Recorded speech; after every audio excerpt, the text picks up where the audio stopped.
ইতিমধ্যে চর দখলের মতো বাংলাদেশ দখল হয়ে যাচ্ছে।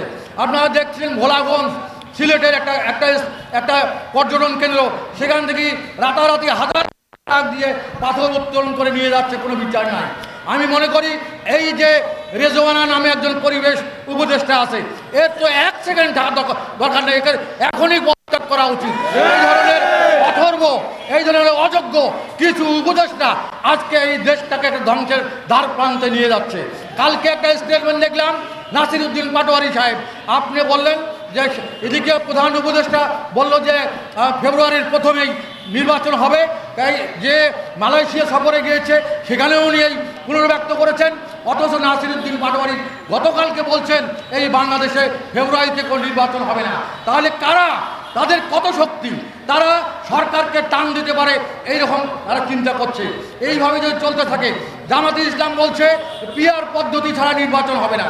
এই ধরনের একটা অস্থিতিশীল অবস্থা বিরাজ করা, বাংলাদেশকে একটা অকার্যকর দেশে পরিণত করার জন্য একটা অপচেষ্টা চলছে। আমরা চাই এই বাংলাদেশ আপনার 30 লক্ষ মানুষের রক্তের বিনিময়ে অর্জিত এই দেশ, 2 লক্ষ মা বোনের সংগ্রামহানির বিনিময়ে এই দেশ, এই লাল সবুজের পতাকা, এই লাল সবুজের পতাকাকে কতগুলো শকুন যদি নষ্ট করতে চায় আমরা সেটা করতে দেব না। নিজের বুকের রক্তে, তাজা রক্ত ঢেলে দিয়ে এই ধরনের ষড়যন্ত্র আমরা রুখে দেবো ইনশাআল্লাহ। জাতীয় পার্টির নেতাকর্মীদেরকে সবসময় সজাগ থাকার জন্য আমি অনুরোধ যাচ্ছি, যে কোনো মুহূর্তে আন্দোলনের ডাক আসতে পারে। সেই আন্দোলনে সব উপজেলা, সব ইউনিয়ন এবং জেলা, মহানগর সকলে মিলে আমরা একটা জোরালো আন্দোলন গড়ে তুলব অন্যায়ের বিপক্ষে। জাতীয় পার্টির রাজনীতি কোনো চাঁদাবাজির ইতিহাস নাই, জাতীয় পার্টির রাজনীতি কোনো সন্ত্রাসের ইতিহাস নাই, জাতীয় পার্টির রাজনীতি গণমানুষের জন্য রাজনীতি। আমরা কোনো সহিংসতা চাই না, কিন্তু কেউ যদি সহিংসতা করতে চায় তাকে আমরা আবার ছাড়ি না। আমরা তার তাৎক্ষণিক জবাব দেওয়ার জন্য জাতীয় পার্টির প্রস্তুত আছে। আমি এখানে প্রশাসনের অনেকেই আমার বক্তব্য শুনছেন, আপনারা শুনে নেবেন। আপনাদের উত্তরসূরিদের কাছে আমাদের রংপুরের জাতীয় পার্টির ইতিহাস জানবেন। জাতীয় পার্টি শান্তিপূর্ণ রাজনৈতিক দল, জাতীয় পার্টি সহিংসতা বিশ্বাস করে না। আমরা আমাদের মানুষগুলোকে সংগঠিত করে যদি দিতে পারি, সব দল মিলিয়ে যে ভোট পাবে তার চেয়ে জাতীয় পার্টি বেশি ভোট পাবে।